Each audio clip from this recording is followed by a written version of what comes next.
ঢাকা বিশ্ববিদ্যালয়ে একজন নারী শিক্ষার্থী রাত 10টার পরে সে বিশ্ববিদ্যালয়ে হাঁটবে, সে খেলবে, সে ঘুরবে। নারী হলগুলোর এই যে অমানবিক নিয়মগুলো, এগুলো অনতিবিলম্বে বিলুপ্ত করা প্রয়োজন এবং এর ব্যাপারে আমরা শিক্ষার্থীদের সর্বরকমের সহযোগিতা করব।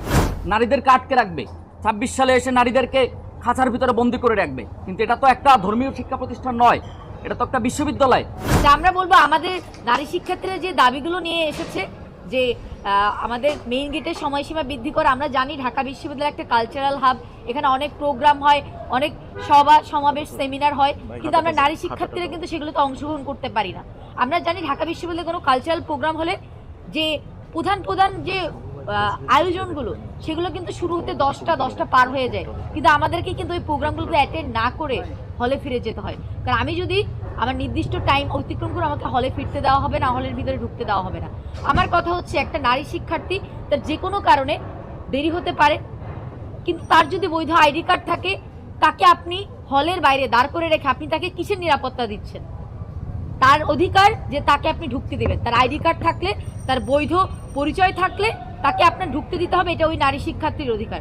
তা আমি অবিলম্বে ঢাকা বিশ্ববিদ্যালয়ের হলগুলোতে যে অজাতি এবং অমানবিক নিয়মগুলো রয়েছে সেগুলোর বিলোপ চাচ্ছি এবং জাতীয় ছাত্রশক্তি ঢাকা বিশ্ববিদ্যালয়ে আমরা মনে করি নারী হলগুলোর এই যে অমানবিক নিয়মগুলো, এগুলো অনতিবিলম্বে বিলুপ্ত করা প্রয়োজন এবং এর ব্যাপারে আমরা শিক্ষার্থীদের সর্বরকমের সহযোগিতা করব।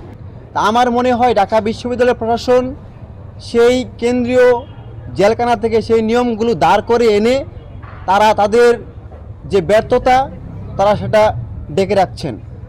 ঢাকা বিশ্ববিদ্যালয়ে একজন নারী শিক্ষার্থী রাত 10টার পরে সে বিশ্ববিদ্যালয়ে হাঁটবে, সে খেলবে, সে ঘুরবে, এই ধরনের পরিবেশ ঢাকা বিশ্ববিদ্যালয় প্রশাসন দিতে ব্যর্থ হয়েছে।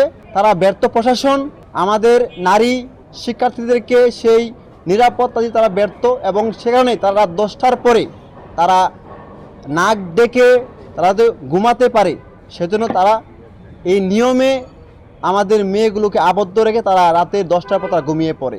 ঢাকা বিশ্ববিদ্যালয় নারীদের যে 5টি হল রয়েছে, সেই 5টি হলের যে প্রভোস্টরা রয়েছে, সেই প্রভোস্টরা নিজেদেরকে এক একজন লর্ড ভাবে।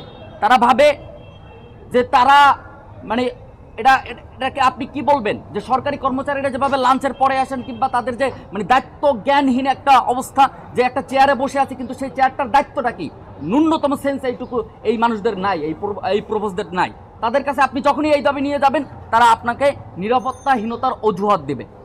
তাহলে আপনি যদি নিরাপত্তাই না দিতে পারেন তাহলে ওই চেয়ারটা আপনি বসে আছেন কেন? আপনি ওখান থেকে পদত্যাগ করেন, যে নিরাপত্তা দিতে পারবে তাকে আনেন। আপনি ব্যর্থ, আপনি সরে যান। কিন্তু তারা তা না করে, ব্যবস্থা না নিয়ে নারীদেরকে আটকে রাখবে, 26 সালে এসে নারীদেরকে খাঁচার ভিতরে বন্দি করে রাখবে, কিন্তু এটা তো একটা ধর্মীয় শিক্ষা প্রতিষ্ঠান নয়, এটা তো একটা বিশ্ববিদ্যালয়। এখানে তো সকলের বিচারণ করার, সকলের জ্ঞান আহরণ করার, যে বিভিন্ন ধরনের কর্মকাণ্ডে অংশগ্রহণ করার একটা অধিকার রয়েছে।